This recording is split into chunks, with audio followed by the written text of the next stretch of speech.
What is the ego? The ego is a self-generated identity consisting of every belief we believe about who and what we are. This includes our personality, our talents, and our likes and dislikes. The ego is what keeps us locked away in our minds in an endless cycle of chatter, separated from the present moment. It is the identity created and reinforced by the story we tell ourselves. Our stories are, however, just that, stories. They do not make up who we are. Eckhart Tolle says, the most common ego identifications have to do with possessions, the work you do, social status and recognition, knowledge and education, physical appearance, special abilities, relationships, personal and family history, belief systems, and often nationalistic, racial, religious, and other collective identifications. None of these are you. While the ego is an aspect of the human condition, it is not the true essence of who we are. When we operate from ego, we are generally obsessed with right and wrong, blame and shame. We are not acting from a loving place, but a judgmental place. We are not acting from a place of how can I serve or how can I give.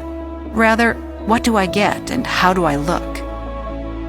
Learning to identify the traits and behaviors of the ego, and then working to consciously make a different choice, will drastically change your life. Here are 3 tips on managing your ego to create a more peaceful, loving life. Number 1, stop taking things personally. The ego loves to get offended. It loves to feel wounded, and it thrives on pain and conflict.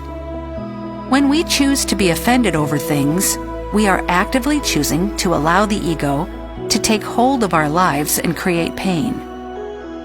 In order to disassociate from this decision and make a different choice, we must recognize that love is our natural state. Humans actually want to connect and feel joy, not misery. If someone does or says something that makes you feel any negative emotion, you have 2 choices. You can react and engage in conflict, or you can recognize that the trigger within you is an opportunity for your own growth. You can choose to recognize that anything negative said or done from another is likely a projection of their own ego. Don't waste your energy on ego battles. Save it for love and service. Number 2, forgive. The ego loves being right. It sustains itself in this way. The problem is, it also keeps you from doing what you need to do to move closer to love and truth. The ego is sort of like a weed in this way. It may have pretty flowers for your inner garden, but if left unattended, it will choke out all of your other plants and leave you in a big mess. When you forgive, you allow your heart to open, and you separate from the need to be right and instead choose love. This is functioning from your true self. Forgive others and forgive yourself too. Number 3, let go and observe. Let go of trying to be right, trying to win, trying to be seen, trying to be heard. Instead, observe. The ego wants to prove itself and jump up and down to gain love and validation. Our higher self doesn't need validation. Our higher self knows that it is love.